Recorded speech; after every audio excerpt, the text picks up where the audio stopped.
I was enjoying a quiet Saturday morning, drinking my coffee on the porch, when my phone buzzed with a message from my neighbor. Tom, it was a picture dust cloud, broken boards, heavy equipment and a single line. You'd better get down here. They're tearing down your workshop.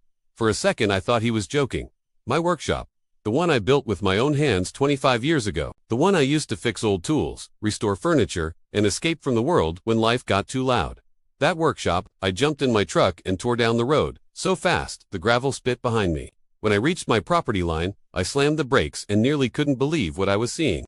A bulldozer, actual bulldozer, was sitting right in the footprint where my workshop used to stand. All that remained was a pile of splintered lumber, twisted metal, and years of memories crushed like someone stepping on a soda can. And who was standing there with a clipboard, arms folded, sunglasses too big for her face. HOA President Cheryl. She didn't look sorry. She didn't look surprised. She looked proud. I walked up to her, feeling the kind of anger that makes your pulse shake your vision. What in God's name did you do?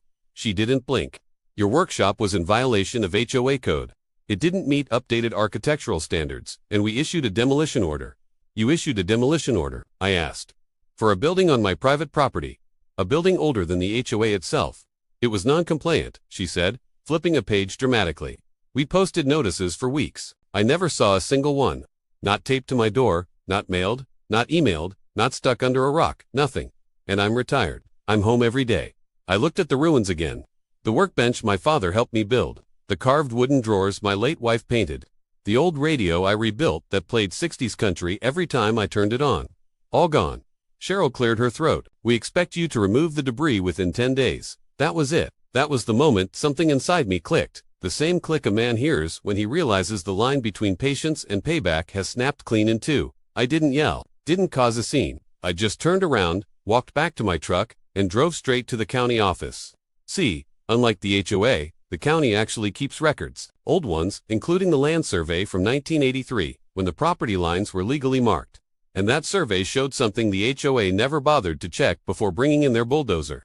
Their fancy new neighborhood clubhouse, the pride of the HOA, built 5 years ago with ceremony, ribbon cutting, and a community newsletter front page was sitting 12 feet over their property line. 12 feet directly onto mine. I didn't even need revenge. They had already handed it to me. All I needed was permission. Now, most folks would have gone to the HOA and tried to negotiate, or talk to the board, or threaten legal action. I didn't feel like waiting 6 months for meetings and hearings. They didn't give me warning before knocking down something I loved. So I wasn't giving them warning either. I hired a professional demolition, crew licensed, insured, county approved, the whole deal. Old friends of mine, good men who don't ask unneeded questions. I showed them the survey, the permit, and the encroachment map. The foreman looked at the clubhouse, then at me, and said with a slow grin, "How precise do you want this?" "Right up to the inch," I told him. The next morning, just as the HOA board was gathering inside the clubhouse for their Sunday planning meeting, the rumbling of heavy machinery rolled through the neighborhood like thunder. Residents came outside, confused, whispering, filming. Cheryl burst out the clubhouse door, waving her arms. "Stop, stop, you can't do that." One held up the county permit.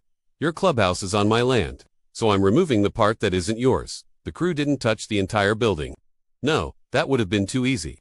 They took the 12-foot section that crossed onto my property clean slice straight down the wall. They removed it panel by panel, board by board, like cutting a loaf of bread. The clubhouse ended up looking like someone had taken a giant bite out of it. Furniture tilted. The meeting table stuck halfway out into the open air. People were standing inside looking like passengers on a half-demolished cruise ship. You could have heard a pin drop across the whole neighborhood. Cheryl tried everything: threats, citations, shouting about bylaws until a county inspector pulled up, clipboard in hand, and confirmed it all in front of everyone. The HOA was at fault, the clubhouse was in violation, and I was fully within my rights. And the best part, since the HOA built it illegally, their insurance refused to cover the reconstruction. That meant they had to pay out of the HOA fund every homeowner, every board member, every last person who voted for Cheryl's leadership. I didn't even need to gloat. The neighborhood took care of that for me. A week later, Cheryl resigned. The HOA sent me a formal written apology for pages, notarized, stamped, sealed. They also reimbursed me for the value of my workshop, materials, and sentimental items to avoid further action. I took the check, rebuilt my workshop bigger than before, and installed a sign inside that reads, "Measure twice, don't trespass once." Folks, if you enjoyed this story, make sure to hit like, subscribe for more weekly HOA revenge tales, and tell me where you're watching from in the comments.